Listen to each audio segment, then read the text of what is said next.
एक बहुत कंजूस आदमी था।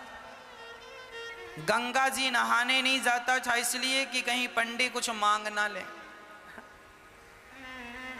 एक बार गांव के सब लोगों ने कहा कि सुनो जी, माघ का महीना चल रहा है, सब लोग नहाने जा रहे हैं, तुम भी प्रयागराज चले जाओ, नहा एक डुबकी तो लगाओ, सारी जिंदगी होगी तुम गंगा नहीं नहाए।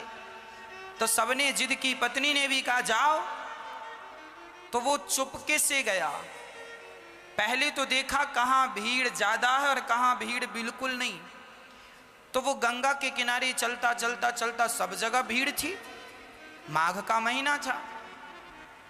अब वो चलता चलता शमशान घाट पहुंच गया, यहां भीड़ नहीं है। बोले यहां नहा लूं तो यहां पंडा आएगा नहीं, नहीं तो पंडा नहा और पंडा खड़ा हो, चल निकाल कुछ दे, मेरे हाथ से पूजा करा, चल। गया जी में। अब बड़े प्रेम से वो शमशान में सोचा यहां कुछ नहीं है, कोई पंडों का झंझट नहीं है, कपड़े उतारा, चुपके से धीरे धीरे गया, कोई देख ना ले।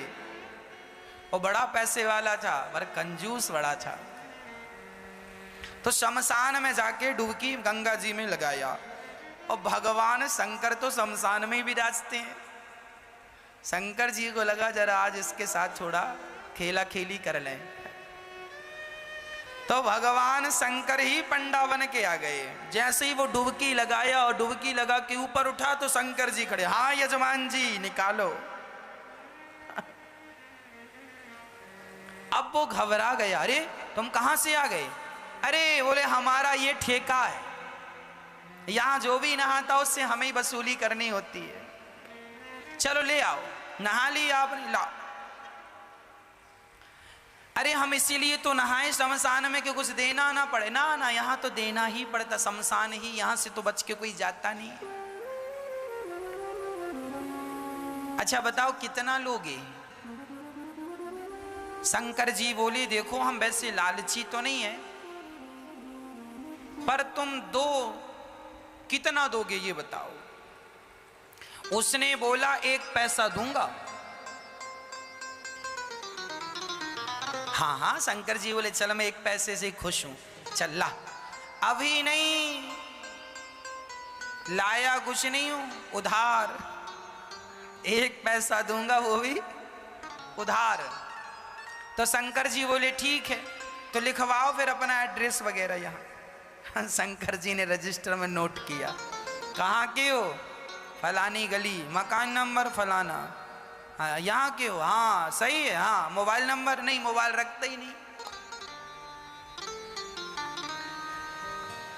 अब वो उधारी का बहाना था बचने का, वो चला घर। और जैसे ही घर पहुंचा तो शंकर जी तुरंत दरवाजे के पास खड़े हो गए। हाँ यजमान जी 1 पैसा निकालो। दरवाजा खोला पत्नी ने, क्यों? फलाने जी हैं? हाँ हाँ हैं। तो उनसे बोलना कि 1 पैसा हमारा उधार है तो दें। पत्नी गई, क्यों जी आपसे कोई 1 पैसा लेने आया उधार? क्या लिया आपने? अरे लिया दिया कुछ नहीं, नहाया उसका 1 पैसा है। तो यजमान जी ने पत्नी से कहा सुनो कह दो कि घर पे नहीं है, जा। अब पत्नी गई, बोले मैं अभी तो कह के आई हूं कि घर। अरे कह देना मैं भूल गई थी। अच्छा पत्नी गई, सुनो जी महाराज हमारे पति तो घर पे है ही नहीं, कहीं गए। अच्छा कोई बात नहीं, जब तक नहीं है तब तक तुम जो बनाई हो सो दे दो, हम खाएंगे, इंतजार हमारा तो कोई है नहीं, यहीं बैठेंगे। अब पत्नी को लगा हे भगवान ये खाएगा, और तुरंत दौड़ी दौड़ी गई, क्यों जी 1 पैसा नहीं देते तो वो खाने का भी बोल रहा है खाएगा भी। तो यजमान जी बोले अच्छा एक काम करो, बोल दो कि पति की तबीयत खराब है। पत्नी फिर गई, सुनो जी हमारे पति की तबीयत खराब हो गई, अभी जाओ बाद में आना। अच्छा तबीयत खराब हो गई? अरे हम डॉक्टर भी हैं, वैद्य भी, लाओ कहां था भाई? अब पत्नी फिर आई, सुनो जी कह रहा तुम्हारा इलाज करेगा। बोले इलाज पता नहीं क्या करता है, 1 पैसा तो अभी उतारा नहीं, इलाज करेगा तो पता नहीं कितना पैसा लेता है, इससे इलाज नहीं कराएंगे। अच्छा एक काम करो, कह दो कि पति, कह दो तुम कि हम मर गए।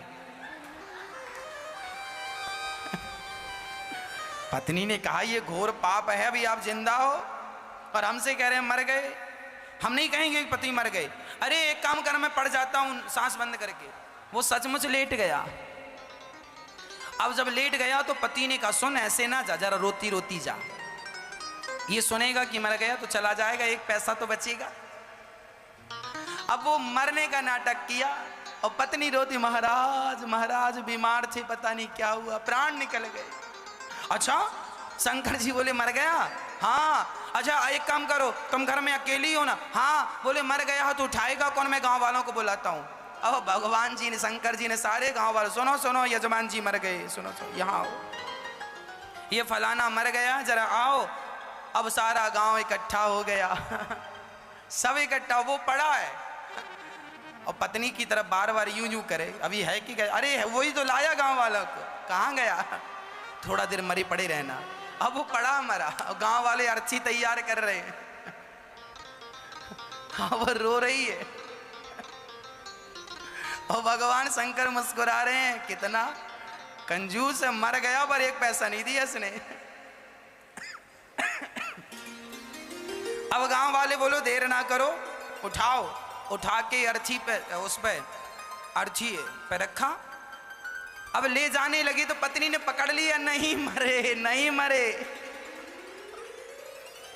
नहीं मरे, मत ले जाओ। अब गांव वाले बोले राम राम, बड़े दुख में इतनी पागल हो गई, कहती है नहीं मरे। हाँ हाँ दुख में आदमी ऐसी कहता नहीं मरे। अब वो माताएं महिलाएं पकड़ पकड़ के, बहन सब में सब यही कहते नहीं मरे नहीं मरे। तुम सही कह रही हो पर मर गए, अब क्या करोगे? अब उसको पकड़ लिया। अब वो रोती रोती कहे क्यों जी आप ही क्यों नहीं कह देते हम नहीं मरे? अब गांव की महिलाएं उसको बिठाए और बढ़िया कह रही हैं सुन, सब ऐसे ही करते हैं, जब जिसके घर ऐसा होता ना, तू सच भाव में डूब रही है, मर गए हैं तो तुझे विश्वास नहीं हो रहा, सबको ऐसे ही लगता, किसी को विश्वास होता ही नहीं। अरे हम मजाक नहीं कर रहे, वो नहीं मरे। क्यों जी आप ही क्यों नहीं कहते कि हम नहीं मरे? पर वो काहे को कहे कि मैं नहीं मरा? उसे लग रहा था कि ये कब जाए और कब मैं उठ के बैठ जाऊं। पर शंकर जी आगे आगे। अब गांव वाले लेके चले। अब ये पत्नी बड़ी परेशान है, भगवान सचमुच ना फूक दें लोग। अब वो शमशान तक पहुंच गया, लेटा लेटा सांस रोक के धीरे धीरे सांस लेता। चिता सजाई गई और चिता पे रखा गया, फिर भी उसने नहीं कहा कि मैं नहीं मरा। तब शंकर जी ने कहा यजमान जी अब आग लगाने का नंबर है, अब मौका नहीं मिलेगा, अब बताओ लगा दें? फिर भी वो आंख ना खोले। तब शंकर जी समझ गए एक नंबर का कंजूस है ये। तब शंकर जी बोले अच्छा मैं किसी के भांग धतूरा से प्रसन्न होता हूं, आज मैं तेरी कंजूसी से प्रसन्न हो गया। चल बोल तुझे क्या चाहिए, क्या चाहता है? तो उठ के बैठ गया। बोले देना ही है तो कुछ मत दो, जो एक पैसे को कहा था वही छोड़ दो, वही छोड़ दो। शंकर जी ने कहा जा छोड़ा। वो अपने घर चला गया शंकर जी। तब से शंकर जी को भोला भंडारी कहने लगे, बड़े भोले हैं शंकर जी। उसको भी मिल ही गए। तो कंजूसी ऐसी ना हो। ईश्वर यदि हमें दिया है तो हमें जरूर देना चाहिए, क्योंकि परोपकार ही हमारा परम धर्म होता है ना। तो हम अहंकार ना करें कि हम कुछ हैं। हम कौन हैं? मैं केवल राम का दास हूं। मैं कौन? केवल भगवान का।